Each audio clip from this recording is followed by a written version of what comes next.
Hello friends, स्वागत है आप सभी का आपके अपने चैनल केपी स्टडी में। तो आज के वीडियो में वर्ग तथा वर्गमूल के पार्ट 2 लेकर आए हैं, जिसमें हम जानेंगे कौन किसी भी संख्या को अगर हम कैड़ी में लिखते हैं तो वो किस संख्या का वर्ग होगा। इससे रिलेटेड आपको एक आसान सा ट्रिक बताने वाले हैं, तो आप वीडियो के साथ बने रहिएगा। ऐसे ट्रिक बताएंगे आप आपके एग्जाम में कैड़ी में कोई भी संख्या हो, आप आसानी से बता सकते हो कि यह कैड़ी में जो संख्या है वो किसका वर्ग है। तो चलिए हम वीडियो को स्टार्ट कर लेते हैं। वीडियो को स्टार्ट करने से पहले अगर अभी तक आपने केपी स्टडी चैनल को सब्सक्राइब नहीं किया है तो लाल कलर वाले दिख रहे बटन को दबाकर केपी स्टडी चैनल को सब्सक्राइब कीजिएगा और उस बेल आइकन को प्रेस कीजिएगा। आपको डेली केपी स्टडी चैनल पर ट्रिक बाई ट्रिक वीडियो मिलती रहेगी। तो चलिए हम वीडियो को स्टार्ट करने से पहले आपको कुछ नियम और रूल से करा देते हैं रूबरू। तो हमारा पहला नियम जो कह रहा है कि वर्ग होने व न होने का कुछ रूल होता है। कौन सी संख्या वर्ग नहीं हो सकती है और कौन सी संख्या वर्ग हो सकती है, इस रूल से आपको हम कराएंगे रूबरू। सबसे पहला रूल हमारा 1 नंबर है। 1 नंबर रूल में देखिए क्या कह रहा है, ध्यान से देखिएगा। 1 नंबर रूल में यही कहा जा रहा है कि जिस संख्या के इकाई का अंक का मान, किसी भी संख्या के इकाई के अंक का मान, जिस संख्या के इकाई के अंक का मान जो है 2 हो, 3 होता है, 7 होता है, 8 होता है, वो जो है पूर्ण वर्ग नहीं होता है। जिस संख्या में इकाई का जो है मान 2 या 3 या 7 या 8 हो, वह संख्या जो है पूर्ण वर्ग नहीं हो सकती है। दूसरा रूल हमारा कहता है जिस संख्या के अंत में शून्यों की संख्या विषम हो तो वह पूर्ण वर्ग नहीं हो सकता है। जैसे देख लीजिए 1000 पूर्ण वर्ग नहीं है साथियों, क्योंकि शून्यों की संख्या विषम है। देखिए कितने शून्य है, 1 2 3, 3 शून्य है, इसलिए शून्यों की संख्या विषम हुई और यह पूर्ण वर्ग नहीं होगा। अगला हमारा है तीसरा रूल हमारा है साथियों, जिस संख्या के अंतिम दोनों अंक विषम होते हैं वह पूर्ण वर्ग नहीं होता है। जिस संख्या के अंतिम दोनों अंक जो है विषम हो वो पूर्ण वर्ग नहीं होगा। जैसे कि यहाँ देख लीजिए यह भी विषम है और यह भी विषम है, तो यह पूर्ण वर्ग नहीं है साथियों। अब हम आपको लेकर चलते हैं क्वेश्चन की ओर कि कौन सी संख्या किसका वर्ग होता है। जब आपको ये क्वेश्चन देखने को मिल रहा है कैड़ी में हो, कैड़ी में आपको 1444 देखने को मिल रहा है। कितना देखने को मिल रहा है? 1444 देखने को। तो देखिए सबसे पहले आपको करना क्या होगा, सबसे पहले आपको दो दो का पेयर बना लेना होगा। तो 1444 के ये किसका वर्ग है, तो सबसे पहले आपको पेयर बनाना है दो दो का। तो हम यहाँ 2 का पेयर बना लेंगे और इससे 2 का पेयर बना लेंगे और लास्ट वाली संख्या को हम देखेंगे कि अंत में 4 आना चाहिए। तो हम किसका स्क्वायर करें कि जिससे जो है लास्ट में 4 आ जाए। तो 2 का स्क्वायर करेंगे, तो 2 का स्क्वायर करने से लास्ट में 4 आ रहा है, तो यहाँ हम 2 लिख देंगे। अब 2 संख्या हमें निकालनी है, तो हमें 10 में से हमेशा जो है घटाकर दूसरी संख्या निकालनी होगी। तो 10 में से अगर हम 2 घटाएंगे तो ये हो जाएगा 8। तो 8 का स्क्वायर करेंगे तो 64। देखिए लास्ट में 4 आ रहा है, तो यहाँ हम 8 लिख देंगे। अब हमें इस संख्या को लेना है, लास्ट वाली संख्या 14 को लेना है। किस संख्याओं का स्क्वायर करें जिससे जो है 14 से अधिक ना हो। 4 का करेंगे तो 4 चौक 16 हो गया। तो 3 का करते हैं, 3 त्रिका 9 होगा, तो यहाँ हम 3 3 लिख देंगे। अब हम कह सकते हैं ये जो संख्या दी हुई है या तो 32 का स्क्वायर होगा या तो 38 का स्क्वायर होगा। किसका? या तो 32 का स्क्वायर होगा या तो 38 का स्क्वायर होगा। अब इसे हमें एग्जैक्ट जानने के लिए करना क्या होगा, जो ये 3 है इसमें 1 बढ़ाकर गुणा करना होगा। 3 में 1 बढ़ाकर गुणा करना होगा, यहाँ 3 और 1 बढ़ाकर इसमें गुणा करना होगा, तो 4 हो गया। तो यहाँ कितना आया? 12। अब आपको ध्यान में देने वाली बात ये रखनी है कि जब ये संख्या बड़ी होती है, जब ये संख्या आपको जो कैड़ी में संख्या लास्ट वाली संख्या देखने को मिल रही है, ये संख्या बड़ी हो तो आपको बड़ा वाला ही उत्तर लेना होगा, बड़ी वाली संख्या ही इसका स्क्वायर होगा। और जब ये संख्या इस संख्या से ये संख्या छोटी होगी तो आपको छोटा वाला स्क्वायर लेना होगा। तो 12, यहाँ 12 है, यहाँ 14 है, तो ये संख्या बड़ी है, तो इसलिए हम बड़े वाली संख्या को स्क्वायर लेंगे। तो हम कह सकते हैं कि ये 1444 जो है 38 का वर्ग है।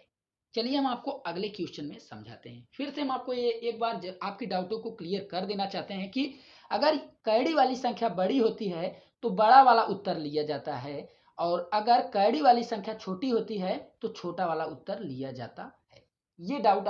ये आपके दिमाग में हमेशा रहना चाहिए। 2 नंबर क्वेश्चन को हम देख लेते हैं। 2 नंबर क्वेश्चन है, देखिए 2 का हम पेयर बनाएंगे, सबसे पहले 2 का पेयर बनाएंगे। लास्ट में 6 है, तो सबसे पहले हमें कोई ऐसी संख्या का वर्ग लेना है जिसका लास्ट संख्या 6 आए। तो 4 का वर्ग कीजिए, 4 चौक 16, तो लास्ट में 6 आ रहा है, तो हम 4 यहाँ ले लेंगे।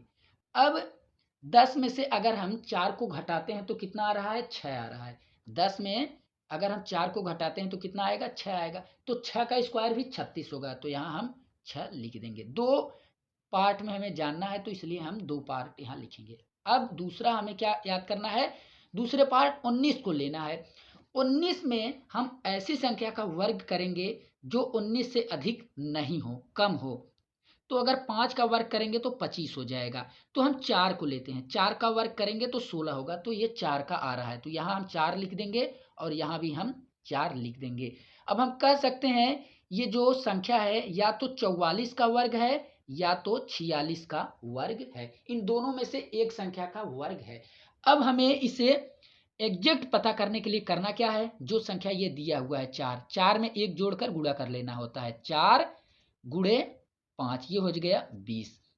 हमने आपको क्या बताया, जब ये संख्या बड़ी हो, कैडी वाली संख्या बड़ी होती है तो बड़ा वाला उत्तर होता है, और जब कैडी वाली संख्या छोटी होती है तो छोटा वाला उत्तर होता है। तो देखिए यहाँ 20 आया और यहाँ 19 है, तो ये छोटा है, तो इसलिए छोटा वाला उत्तर होगा। तो हम कह सकते हैं 1936 जो है वो 44 का वर्ग है।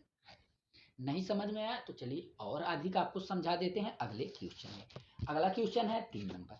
3 नंबर में देखिए ये है 1225।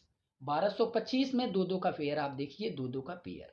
तो सबसे पहले करना क्या है, आपको लास्ट वाली संख्या लेनी है। लास्ट वाली संख्या 5 है, तो ऐसी संख्या का स्क्वायर कीजिए जिसका लास्ट वाली संख्या 5 है। तो 5 का स्क्वायर कीजिए, कितना हो गया, 5, 25 होगा। अब ये हो जाएगा, यहाँ 5 ले लेंगे, तो फिर अगर 10 में से 5 घटाएंगे तो 5 ही आएगा, तो फिर से वही 5 हो रहा है, तो हमें इसे 5 लेने की जरूरत दोबारा नहीं पड़ रही है। अब हमें दूसरी संख्या को देखना होगा, 12 को देखना है।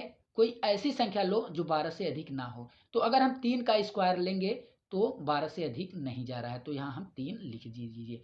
तो हम कह सकते हैं कि ये जो 1225 है वो 35 का स्क्वायर है। अगला क्वेश्चन आप लोगों के साथ, अगला क्वेश्चन है 4 नंबर। 4 नंबर क्वेश्चन में क्या कह रहा है, देखिए कैडी में 5184 है। कैडी में 5184 किसका वर्ग है, कुछ नहीं करना है आपको, 2 का पेयर बनाना है। 4 किस किस के, 4 लास्ट में आ रहा है, तो कोई ऐसी संख्या लीजिए जिसका लास्ट में इकाई अंक 4 है। तो 2 लीजिए, 2 का 2 दूनी 4, ये हो जाएगा 2। दूसरी संख्या क्या लेंगे, 10 में से 2 घटाएंगे तो ये होगा 8, 8 चौक 64, लास्ट में 4 आ रहा है, तो ये हो गया 8। अब हमें इस 51 को देखना है कि कोई ऐसी संख्या लो, कोई ऐसी संख्या का वर्ग करो जो 51 से ज्यादा ना हो। 8 का वर्ग करेंगे 64 हो जा रहा है, 7 का वर्ग करेंगे तो 749 हो रहा है, तो 7 लीजिए, यहाँ भी 7, यहाँ भी 7। करना क्या है, अब हम कह सकते हैं कि ये जो संख्या है या तो 72 का स्क्वायर होगी या तो 78 का स्क्वायर होगी। सही एग्जैक्ट पता करने के लिए करना क्या है, इस संख्या में 1 बढ़ाकर गुणा करना होगा।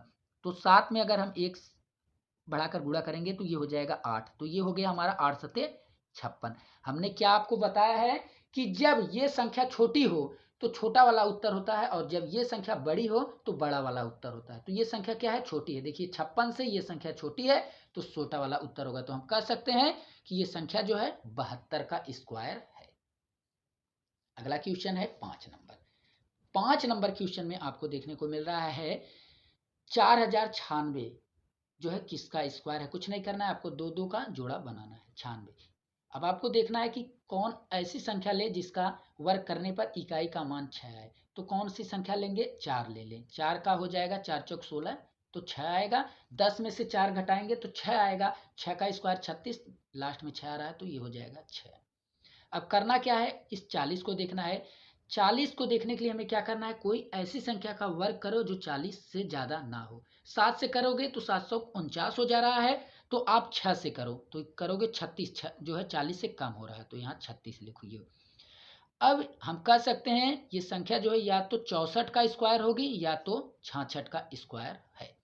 अब सही एग्जैक्ट पता करने के लिए हमें करना क्या है, दी हुई संख्या में 1 बढ़ाकर गुणा कर लेंगे। तो 6 में अगर 1 बढ़ाएंगे तो ये हो जाएगा 7, तो ये कितना आ गया, 42। तो हमने आपको फिर से हम आपको यही बता रहे हैं कि अगर ये संख्या छोटी हो, लास्ट वाली संख्या, अगर ये वाली संख्या अगर छोटी हो तो छोटा वाला उत्तर होता है, अगर बड़ी होती है तो बड़ा वाला उत्तर होता है। तो ये 42 है और ये 40 है, तो छोटा है, तो हम कह सकते हैं ये 64 इसका राइट आंसर होगा। 64, 4096 जो है 64 का स्क्वायर है। तो चलिए हम देखते हैं अगला क्वेश्चन। अगला क्वेश्चन है 6 नंबर। 6 नंबर क्वेश्चन में क्या कह रहा है? 6 नंबर क्वेश्चन है 17,956 में 17,956 किसका स्क्वायर है? तो करना क्या है, आपको दो दो का पेयर बनाना है। सबसे पहले आपको इस संख्या में दो दो का पेयर बनाना है। देखिए 56 में 6 जो है आपको देखना है कि किस संख्या के स्क्वायर का मान इकाई अंक 6 आता है। तो 4 का आता है 16। अब 10 में से 4 घटाओगे तो 6 आ जाएगा। 6 में 6 का अगर स्क्वायर करोगे 36, तो लास्ट अंक 6 आ रहा है, तो ये हो जाएगा हमारा 6। अब यहाँ हमें देखना है 179 आ रहा है कि कोई ऐसी संख्या लो जिसका स्क्वायर करो जिसका मान 179 से ज़्यादा न आए। 14 का स्क्वायर करोगे तो 196 आ जा रहा है, जो कि इससे अधिक हो जा रहा है। तो 13 का स्क्वायर करो, तो 13 का स्क्वायर करोगे तो 169, जो कि इससे कम है। तो यहाँ आप 13 लिख दीजिए, यहाँ 13। अब हम कह सकते हैं ये संख्या जो है या तो 134 का स्क्वायर है या तो 136 का स्क्वायर है। सही एग्जैक्ट पता करने के लिए आपको करना क्या है, दी हुई संख्याओं में एक बढ़ाकर गुणा करते हैं। जैसे ये 13 है, इस संख्याओं में 13 में एक बढ़ाकर गुणा करिए, 13 गुणे 14, तो इसका गुणा करेंगे तो कितना हो जाएगा, 13 चौका 52 के 2 हाथ में आए 5, 13 कम 13 5, 13 कम 13 5 52 हो जाएगा। ये आया हमारा कितना, 522। तो इस संख्या हमने आपको बताया कि जब कैडी वाली संख्या, ये वाली 3 अंक जो लास्ट वाला लिया जाता है, ये संख्या कम हो तो कम वाला उत्तर होता है और अधिक होता है तो अधिक वाला। तो ये कम है, तो इसलिए हम कह सकते हैं कि ये जो 17,956 है वो 134 का वर्ग है। किसका वर्ग है? 134 का वर्ग है। चलिए हम देखते हैं अगले क्वेश्चन को। अगला क्वेश्चन है 7 नंबर। 7 नंबर क्वेश्चन दशमलव वाला है, इसको ज़्यादा से ज़्यादा ध्यान दीजिएगा। तो 7 नंबर क्वेश्चन में देख लीजिए 0.0000144 कैडी में है। सबसे पहले आपको ये संख्या लेनी है कि ये जो है किसका स्क्वायर है। 144 किसका स्क्वायर है? तो 144 आपका 12 का स्क्वायर है। 12 आप लिख दीजिए। अब यहाँ आपको देखना है कि दशमलव के बाद कितने अंक है। दशमलव के बाद कितने अंक है उसका आधा करके आपको यहाँ दशमलव लगाना होगा। देखिए कितने अंक हैं, 1 2 3 4 5 6। कितने अंक हैं? 6। तो 6 का आधा करेंगे तो 6 का आधा 3 हो जाएगा। 3 अंक पर यहाँ दशमलव लगाना है, तो 3 अंक लगाने के लिए हम यहाँ एक 0 बढ़ा देंगे और दशमलव लग गया। देखिए 1 2 3, 3 अंक के बाद आपको यहाँ दशमलव लगाना है, तो ये हो जाएगा हमारा 0.012 हो जाएगा। तो आप लोगों के सामने है 8 नंबर क्वेश्चन कैडी में 6409, जिसका जवाब आपको कमेंट बॉक्स में देना है। इसका जवाब आपको कमेंट बॉक्स में देना है, हम आपके कमेंट का इंतजार करते हैं। अगर आपको ये वीडियो पसंद आई है तो प्लीज़ वीडियो को एक लाइक जरूर कीजिएगा। तो चलिए मिलते हैं आपसे एक और नए वीडियो में ट्रिक के साथ। धन्यवाद।